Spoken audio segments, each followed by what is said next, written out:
Hi guys! Welcome back to my YouTube channel. So for today's video, ayan, gagawa na naman po tayo ng bagong tutorial. At ito po ay about kung paano nga ba maging isang Shopee seller. Ayan, so ngayon nga guys, ayan, alam po natin na nakipag-collaboration na po ang mga online selling application tulad po nitong Shopee, Lazada, TikTok, sa BIR, kung saan, ayan, kailangan na po na bawat online seller is meron na pong BIR or PIN number.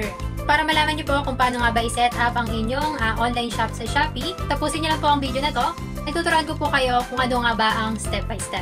Para sa mga nag-join po ng ating GCash giveaways, you watching lang at baka isa ka sa napili ko. So without further ado, let's start this tutorial.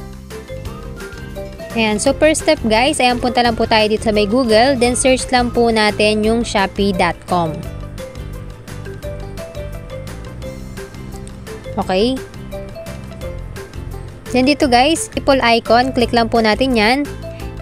Ayan, so kung meron na po kayong existing account po dito sa Shopee na yung ginagamit nyo po mismo sa pagbili, ayan, okay na po yan guys. So, i-click nyo lang po yung login. And sa mga wala pa pong account, ayan, so mag-register lang po muna tayo gamit po ang ating cellphone number. Ayan, pwede rin po ang Facebook and ang Google or ang ating Gmail account. Ayan, so lagyan lang po natin ang ating cellphone number and password, then mag-login. Ayan, so ito na guys ang site po ng Shopee. So kung nakapag-login na po tayo dyan, ayan, check nyo lang po yan. The next step lang guys, ayan, punta po tayo sa seller.shopee.ph.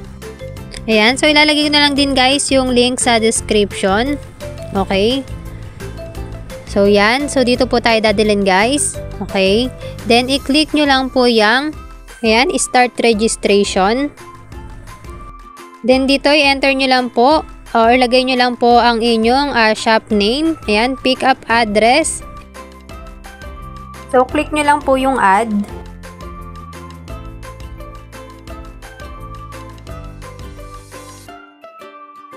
Then dito, need nyo lang po i-input ang inyong, ayan, full name, phone number, and ang address po natin. So input nyo lang po dyan ang region, province, city, at barangay. Then dyan naman sa may detail address, lagay nyo na po ang number po ng bahay nyo and ang street. Input nyo rin po ang inyong postal code. Then dito sa may select location, kailangan lang po natin i-pin ang ating main location. After nyan, ayan, click nyo na po yung save. Then dito guys, piliin nyo lang po yung submit now. Then sa may seller type, ayan, sole proprietorship. Kung may partner naman kayo guys, ayan, partnership or corporation naman. Then, input nyo na din po dyan ang inyong registered name. Then, next, yan po ang registered address. Then, dito guys, kailangan na natin i-input ang ating TIN number na galing po sa BIR. Okay? Next naman, sa Value Added Tax Registration Status. So, ako guys is non-VAT. So, piliin nyo lang po kung VAT kayo or non-VAT. Then, BIR Certificate of Registration. Need lang po natin i-upload ang picture po ng ating certificate. So, next naman guys, ayan, input naman po natin ang ating business name or trade name. Okay, then dito naman sa Submit Sworn Declaration, ayan. So, ito guys, yung pagpapatunay na ang inyong gross income, ayan, ay hindi po tataas sa 500,000. So, kung meron kasi tayo nito guys, certificate is may exempt na po tayo sa withholding tax. So, malaking bagay na rin po yan para sa ating mga nagsisimula pa lang na online seller. So, para magkaroon kayo guys ng sworn declaration, ayan, nada-download naman po yung form na to. So, i-print out nyo lang po yan. Then, ilagay nyo po lahat po ng inyong details. Then, kailangan lang po yan ipanotarize. Then, patatakan nyo po sa BIR. Then, after nyan, once matatakan na, yan po yung i-upload po natin na certificate dito. Yan. So, sa sworn declaration type, guys, ang ilagay nyo lang po dyan is Annex A1.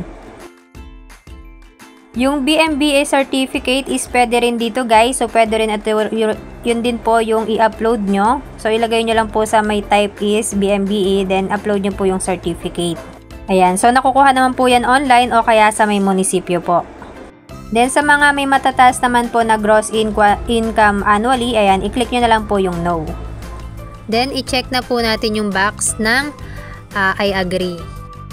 Then ayan, click na po natin itong submit. Okay?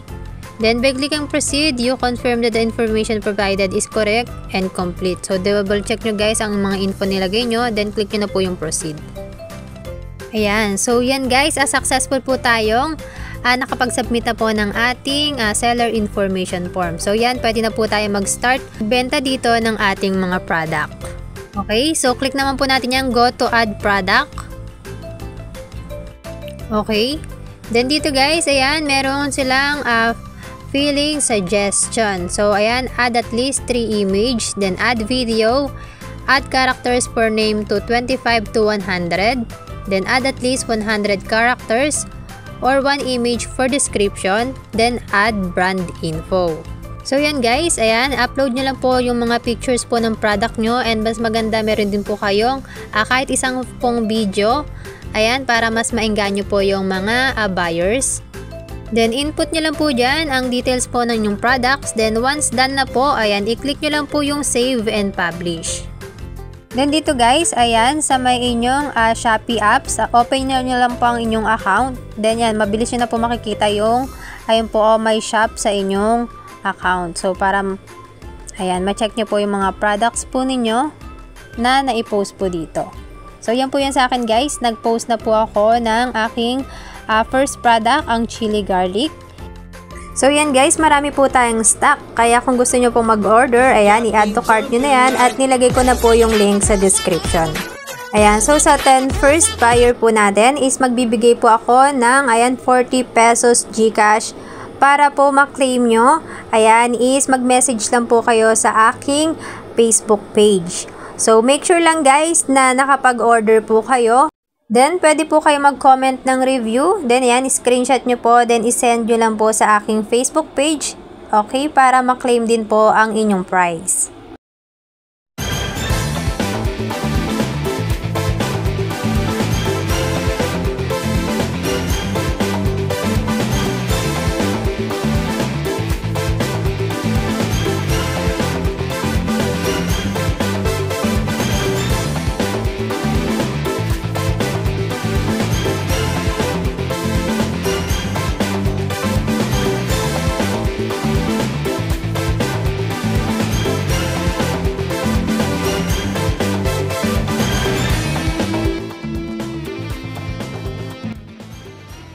Guys, kadilay mag-set up ng inyong online shop dito sa Shopee. And I hope guys na may natutunan po kayo.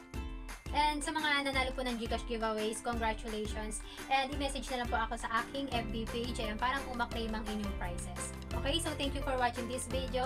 And kung bago ka lang din dito sa aking YouTube channel, please click subscribe button and notification bell para lagi kang updated sa mga videos and tutorials na i-upload ko. Bye!